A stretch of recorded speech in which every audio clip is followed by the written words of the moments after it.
Hi, I'm Evilise Page, and thanks for listening to the Believe Big podcast, the show where we take a deep dive into your healing with health experts, integrative practitioners, biblical faith leaders, and cancer thrivers from around the globe.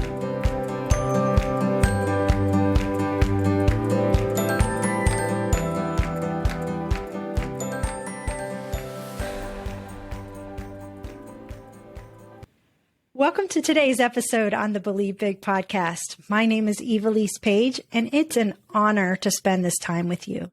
Today, you will hear from my dear friend and colleague, Patty, on the importance of being your own advocate.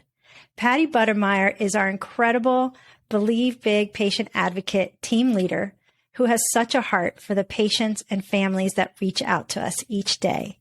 Patty has been with Believe Big since the very beginning. I am so grateful to be able to work with her each day. Patty, welcome to the show. Thank you, Evilise. Nice to be here. We always like to start our show, as you know, with our guest's favorite health tip, and I love that you're our guest today. So what is your favorite health tip?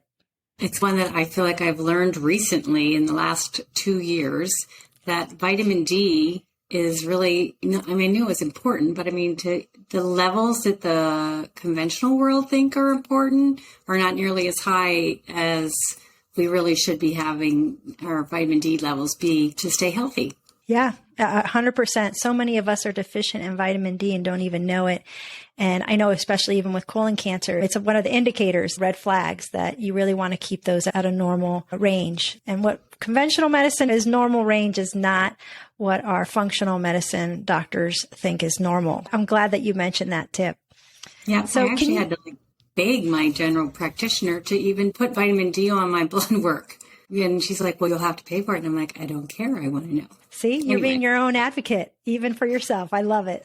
Can you share with us briefly what drew you to Believe Big? Yes, I would love to. Actually, Evilise, when I was led to Believe Big by Jackie and I read your story, that was just an amazing story for me to read. I had recently lost my brother and a good friend, and I literally think I looked at it and I was like, wow, that's a miracle. We're so grateful that you joined our team. You bring so much life to Believe Big, and patients just have so many incredible things to say about you and how you really have a huge heart for them. So thank you. Knowing what you know now, what would you have done differently to help your brother?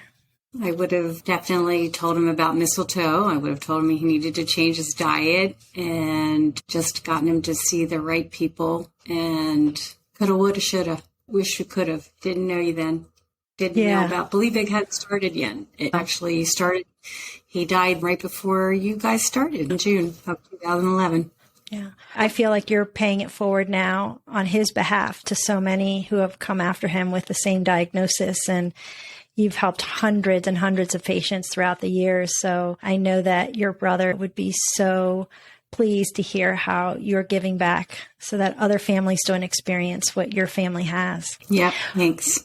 What was the most difficult aspect about being a part of his care team? The actual hardest part was when he was going through his different stages in the anger stage. That was a very emotional time, and luckily it didn't last that long, but it was a really unfortunate time. And it was hard for him, but it was hard to hear some of the things that he was saying that he didn't really mean. You can take things out on the ones you love. That was a hard time. Yeah. And I think that's why you're so understanding of who you're speaking to on the other side. And when you speak to caregivers too, you're able to speak from a point of reference of knowing what it felt like, knowing what it's like to help someone, even within your own family that had cancer. And what would you say is important for a patient or a family member?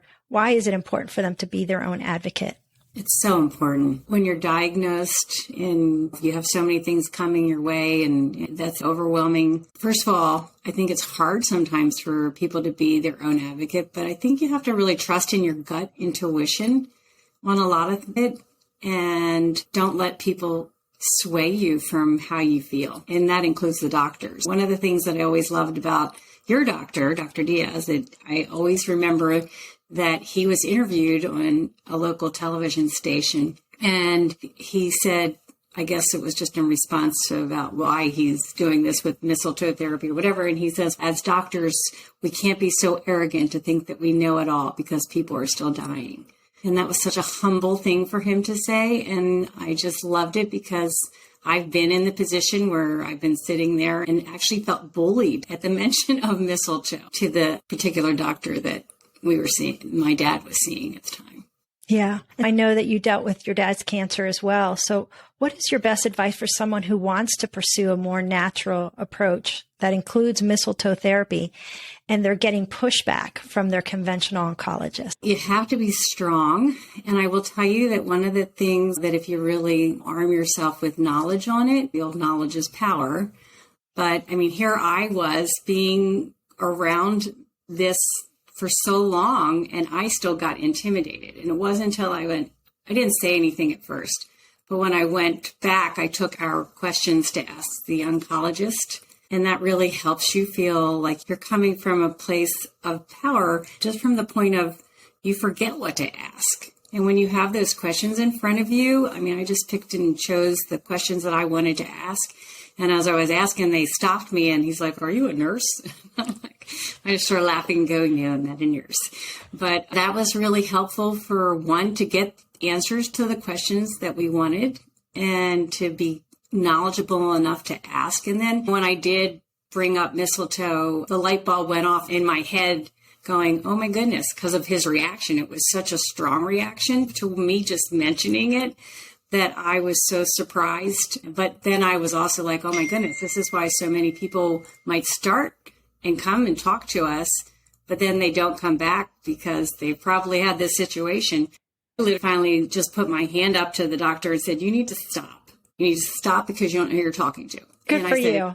I said, if my dad's going to be doing chemo and radiation, he sure as heck is going to be doing mistletoe. And he says, "Oh, if it's a difference between him doing chemo and radiation or not, then that's okay." I was so mad. My goodness. See, you spoke up. You were his advocate. And I think what you said is so important. Knowledge is power. And we're going to put in the show notes the questions to ask oncologists that Patty is sharing. We'll also put in the show notes the frequently asked questions about mistletoe, and even the link to our podcast that we recently did with Dr. Stephen Johnson about mistletoe therapy. He's an MD, and he answers many questions that many physicians and even individuals ask about mistletoe. And so that might be a great resource to bring along and to share that doctors may or may not listen to. But what if indeed they said, "My way or the highway"? What would you have done? I would say, I think I need to get a second opinion. Very good. I think that honestly, it's hard. And I have had patients say to me from all over the country, "Do you know an oncologist that you could recommend that's open?" And to all you listeners out there, if you know an oncologist, let us know who they are and where they are so that we can share that with other patients. But yeah, you have to kind of continue, ask friends, just reach out and try to go to somebody else and find somebody that's a little bit more open, where they respect the patient as much as you respect them. I think that sadly, that needs to be the way it is. It's a partnership. We should be the CEO of our own health, not the other way around. It's not a dictatorship. It's a partnership to say, this is my life, and I'm making these decisions, factoring many things into it. And so they need to be respectful of your choices as well. And yes, we need to listen to the wisdom of our doctors, but we also need to listen to our bodies enough to know what's best for us. And only we know that. And so that's really great advice. I've also heard from individuals that even within the same hospital, there could be someone who's open, and then in the next door over, there's someone who's not. So it's not by hospital. What you said about asking friends for referrals for your type of cancer is really important, because you may find that one person in a hospital where someone may have had a different experience. So ask friends. It's the best way to get a referral on a great integrative oncologist. So going to what we do at Believe Big, what is the process when a patient reaches out to us by phone and then also through our website? There's two different ways, either by calling us, or you can go onto our website, and I think pretty much on every page of all of our resources, you can click on and just fill out your name and information, and it'll email us. And at that point, that's actually probably the easiest way for us to connect first. And if you want a phone call, then we can schedule a phone call. We try to keep them 30-minute phone calls because there's lots of people requesting. So there's only 4 of us, small but mighty. We do the best that we can to get back to everyone. We try to get back to you within 24 to 48 hours. And you guys do such a great job with that. And there's a lot of resources on our website. And I'm really excited soon where we're going to be coming out with a video series on I Have Cancer Now What, where individuals can watch no matter what time of day they find us or what country they're from, that they can get a lot of the information that you guys share. And so hopefully we're hoping that information will allow them to get the knowledge on mistletoe and other aspects of their care that they need. And then if they have specific questions, they can reach out to our patient advocate team. So that is excellent. So through email is the easiest way for you all to distribute the contacts that are coming through. And so I know that our advocates, we're very clear that we are not practitioners and we don't offer medical advice. And so what is your role in helping the patients that reach out to us? Okay, the number one thing that I think we're all really good at is that we're really good listeners. So we listen, and sometimes that might be the first time someone's been listened to. So we listen, we refer. After we hear their story, we then just decide what things that they need or they're looking for or that we think that would help them. So we would refer them to a mistletoe doctor. We first usually want to educate them on mistletoe. So we'd send them the podcast and the webinar that we have, the frequently asked questions. We would also refer them to Remission Nutrition, our go-to oncology nutritionist. There's the Hyperthermia Cancer Institute. So even though we do focus on the mistletoe and the diet, we want to be abreast of as much as we can to be able to help them. So for instance, the Hyperthermia Cancer Institute out in Santa Monica, California, that's another avenue that can really help some people, just different modalities. And then maybe they need a doctor that's really focused on the metabolic approach. We also provide Believe mugs to help encourage them during this time. We have our wellness grants that help to offset the cost of a consultation with a mistletoe doctor or with the nutritionist. And then, of course, we provide spiritual support. And we always ask at the end of a phone call, if we're speaking with someone, if we can say a prayer for them, if they're okay with that. And then we pray for them right then and there. And that's a pretty cool thing. It's just very humbling. It's an honor for us to talk to the patient, and it's also just something special. Yeah, you guys are good listeners, and to hear the stories, especially for me when I'm hearing that they're little kids and infants that are getting cancer, I think that just really tears at our hearts when we hear the young ones that are getting sick. I love that our team does pray for those who would like prayer, because I think that just brings peace into this storm of anxiety and all the emotions that individuals are dealing with. So it's very special and different of what we do at Believe Big. Yeah. And so I wanted to find out from you, we have individuals that come that can't afford care. As we know, all of these treatments, most of the integrative therapies that you're talking about are typically not covered by insurance. What are some ways that individuals that you speak to, what are some suggestions that you help them with in order to be able to afford the complementary therapies? I mean, aside from the grants, we suggest that they may consider a GoFundMe page. Give, Send, Go, I think is the other one. It's just beyond what they're comfortable with. And I say, just think there's a friend or a family member that could tell your story for you. It doesn't have to be you asking. I believe that there are so many friends and family members out there that just don't know what to do to help, and they want to help. And even if it's $5 or $10, something that could go towards helping that person get the treatment that they want, I think people are more than happy to give and support. Yeah. And I think especially people who are not in the same town. If you're a family member and you live across the country, that's a really tangible way to help, and people want to help. I remember when I was sick, I always was afraid to ask people for help. And I had my sister-in-law who told me that when you don't allow people to help, you're robbing them of the blessing. It really was a wake-up call for me to say, yeah, I need to be accepting of it and be humble enough to accept help. I was so used to being the one giving help. That's great advice, Patty. You help patients to discover the need of their care team. So who's important to include? I know you mentioned remission nutrition. Who are those key pieces that people should consider having on their team? Obviously, they want a good oncologist that they feel is partnering with them in this journey, the right nutritionist. And the reason that we do use remission nutrition is because they truly are oncology nutritionists. That's their focus every day. And it's a big difference from if a hospital nutritionist and not putting them down. They just aren't trained in oncology nutrition. That's one of the hardest things out there because you'll hear so many different things that, oh, this person did this and that person did that. And do we do juicing or do we do that? Finding out specifically what you need is what they do. So that's really good. Some people really need someone to talk to. So finding somebody who's maybe a cancer support therapist, just surrounding yourself with people that are going to support you through the journey.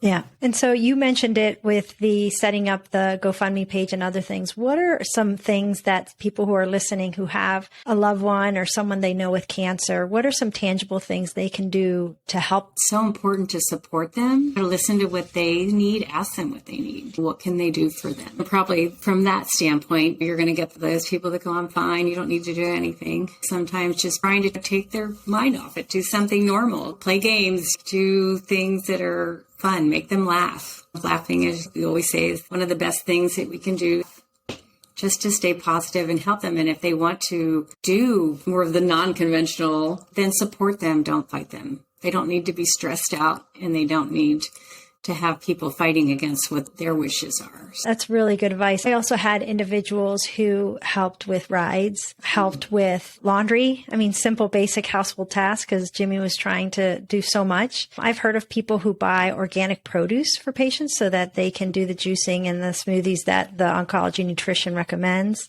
So those are some tangible things that people can do to help others. And also circling back to what you mentioned about the difference between the nutritionist at a hospital versus the remission nutritionists that we work with. One of the things that they mentioned is that hospitals are focused on calories, whereas they're focused on nutrients.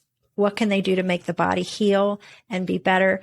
Where hospitals typically just are focused on how many calories they're intaking and how many they're expelling. So it's a really different approach on how to really address the person that's in front of them. Yeah, and there's nothing worse when the doctors go, eat whatever you want. Sometimes it's the caregiver that wants them to be eating better. And the person's like, well, the doctor said I could eat whatever I wanted. It's true. They're training in medical school, not that they don't mean well, and they really wouldn't do what they are doing if they didn't care, but they don't have that additional training. And so sometimes they'll say not to do something because they aren't sure how it's going to interact or they believe it could interfere with the treatments that they're going to be offering. I was told pretty much until up to 3 years ago, they didn't even have a nutrition course in medical schools for the doctors. Nurses know more about nutrition than medical doctors do or did at that point. Things are slowly changing, so it's really even more important to be your own advocate and to make sure that you are doing what's best for yourself and individualizing your care and not letting it be standardized by medicine today. There's hope. There is hope. Yes, there is hope. Knowing what you know and the hundreds of patients that you have spoken to, what would you wish every patient would do? Just truly be strong. And you really do need to be your own advocate and just be positive. I think that the body follows the mind. So just try to be positive. Open up the Bible or get a book. There's a little tiny book that's called God's Promises. And it's all the promises out of the Bible. It's just a little tiny book that a friend of mine shared with me one time. And it's wonderful. Yeah, I guess that's it. Just was my one thing, which went into two.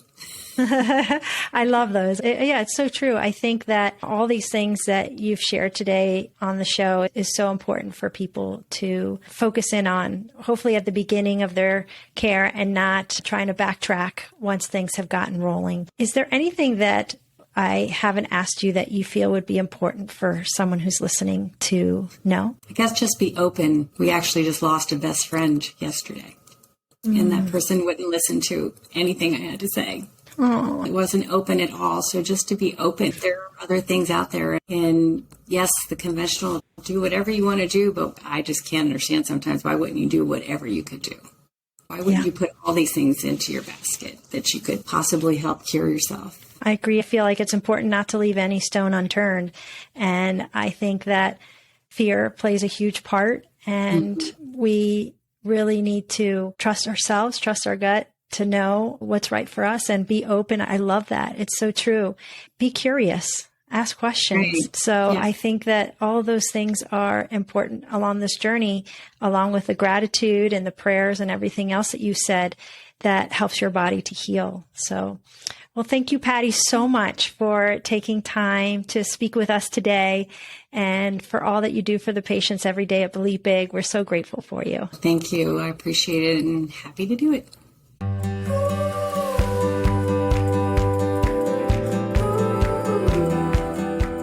If you enjoyed this episode and you'd like to help support our podcast, please subscribe and share it with others. Be sure to visit BelieveBig.org to access the show notes and discover our bonus content. Thanks again and keep believing big.